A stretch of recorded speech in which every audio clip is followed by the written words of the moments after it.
Bonjour à tous et bienvenue dans cette nouvelle édition de Gatingo. La relation entre l'Algérie et la Russie est secouée par une tension depuis l'attaque menée par les groupes terroristes contre les forces armées maliennes et leurs alliés russes à Tinzaouaten. Selon les sources concordantes, la Russie aurait ouvertement reproché aux autorités algériennes d'avoir manqué à leur devoir de coopération avec les services secrets russes et de surveillance d'une région située tout près des frontières algérienne.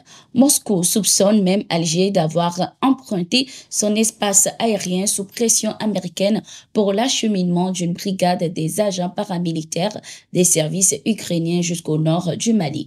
Même si pour l'heure, l'Algérie n'a fait aucune déclaration, son silence ahurissant depuis l'attaque à Tinzaouaten à la frontière avec le Mali suscite de nombreuses interrogations sur le continent. Cet épisode vient également exacerber la tension entre l'Algérie et le Mali. Les relations sont à couteau tiré entre les deux pays depuis l'annonce des autorités maliennes de la fin de l'accord d'Alger signé en 2015 sous la médiation algérienne avec les groupes terroristes au nord du Mali. Une décision qui faisait suite au changement de posture de l'Algérie après avoir tenu une réunion secrète avec les groupes armés terroristes sans en informer le gouvernement malien. Le Mali a à cet effet dénoncé les actes d'hostilité et d'instrumentalisation de l'accord de la part des autorités algériennes. Il reproche également à l'Algérie d'héberger les acteurs de déstabilisation du Mali. C'est une décision historique. Les pays de la Confédération Alliance des États du Sahel, dont le Mali, le Burkina Faso et le Niger, ont porté plainte contre l'Ukraine au Conseil de sécurité de l'Organisation des Nations Unies. Une action qui fait suite au soutien affiché et assumé de Kiev aux terroristes dans les combats à Tinzaouaten au nord du Mali à la frontière avec l'Algérie. Dans un communiqué conjoint ce 19 août, les trois pays, à travers leur ministre des Affaires étrangères, ont dénoncé cet acte de l'Ukraine et appelé le Conseil de sécurité des Nations Unies à prendre des mesures appropriées face au choix délibéré de l'Ukraine de soutenir le terrorisme afin de prévenir ces actions subversives qui menacent la stabilité du Sahel, voire du continent africain. Les analystes ont également réagi, suivant le professeur Franklin Yamsiwakam. Il fallait donc que les pays africains agressés, l'Afrique agressée, marquent le coup en frappant les femmes. C'est une obligation de l'État, puisque l'État et le gouvernement ont la responsabilité de la protection des populations de leur territoire. Il fallait porter l'affaire devant les plus hautes instances juridictionnelles internationales. Ça, c'est la première cause. L'exceptionnel aveu ukrainien. L'aveu ukrainien, c'est comme une offrande que Dieu vient de faire à l'Afrique. C'est un don de la Providence que l'Ukraine ait proféré cet aveu.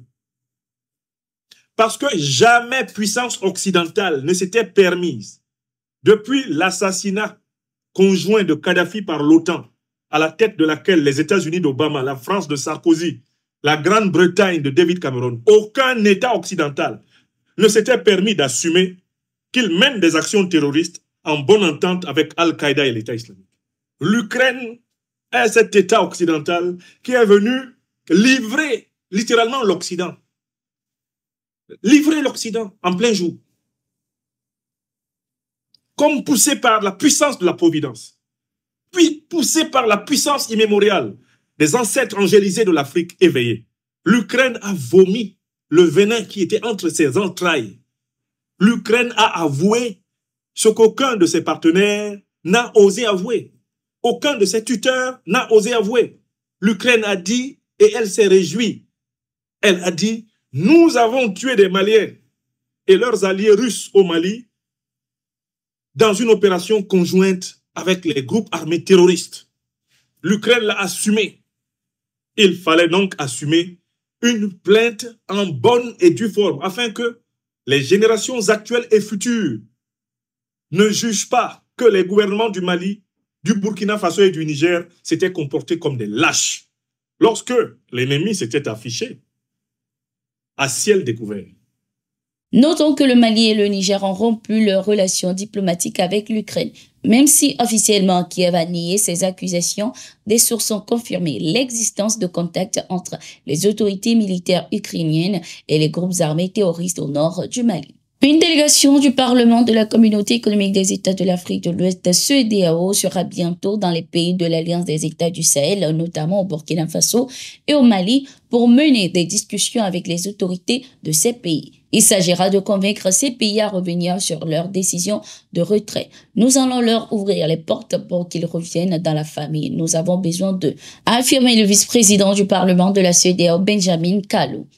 Lors de la 42e réunion des chefs d'état-major de la CEDEAO tenue à Abuja, au Nigeria, l'institution sous-régionale a invité les 3 pays à se joindre à sa force en attente pour une lutte efficace contre le terrorisme dans la sous-région. Abdel Fattah Moussa, le commissaire de la CEDEAO pour les affaires politiques, la paix et la sécurité, avait d'ailleurs laissé entendre que le retrait des 3 pays a compliqué la lutte contre le terrorisme. Nous ne pouvons pas lutter contre le terrorisme sans les pays qui en sont les plus grandes victimes, le Mali, le Niger, le Burkina Faso, a-t-il martelé.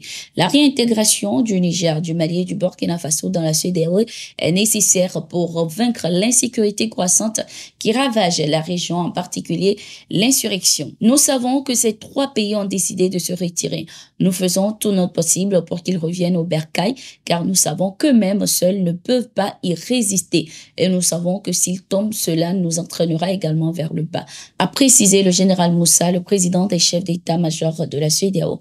Les pays de l'Alliance des États du Sahel, AES, de leur côté, ne comptent plus retourner au sein de l'institution sous-régionale. Une délégation malienne a été reçue par le général Abdourahmane Tiani, président de transition du Niger, ce 20 août 2024. Il s'agissait pour cette délégation de s'enquérir des conseils du président nigérien sur les questions de démobilisation, de déradicalisation et de réintégration des ex-combattants des groupes armés non étatiques. Nous venons d'être reçus par le président du CNSP, chef de l'État, le général Abdourahmane Tiani, pour un échange d'expériences dans le cadre de la lutte contre le terrorisme et l'extrémisme violent, en particulier par rapport au processus DDR. Nous avons constaté que le Niger a fait des avancées très notables en matière de démobilisation, désarmement, désendoctrinement et réinsertion des anciens combattants. Nous sommes venus nous inspirer de ce modèle pour nous permettre d'améliorer ce que nous faisons déjà comme activité dans ce sens et prendre en charge les nouveautés que nous avons découvertes, a indiqué le ministre malien de la Justice et des Droits de l'Homme après l'audience. En Ouganda, les camps de Joseph Kony, le fondateur du groupe rebelle LRA, en exil depuis plusieurs années, ont été détruits. L'annonce a été faite par l'armée ougandaise. Selon les informations, l'armée ougandaise, appuyée par les militaires sud-soudanais et centrafricains, ont lancé une opération contre 3 camps appartenant à Joseph Kony en Centrafrique, près de la frontière avec le Soudan. Tous ces camps ont été détruits et les matériels récupérés. Les membres restants de la LRA qui se réfugient encore en République centrafricaine ou ailleurs sur le continent africain seront traqués. S'ils ne se rendent pas aux autorités pour être correctement traités et réhabilités, ils continueront d'être considérés comme des criminels, a averti l'armée ougandaise.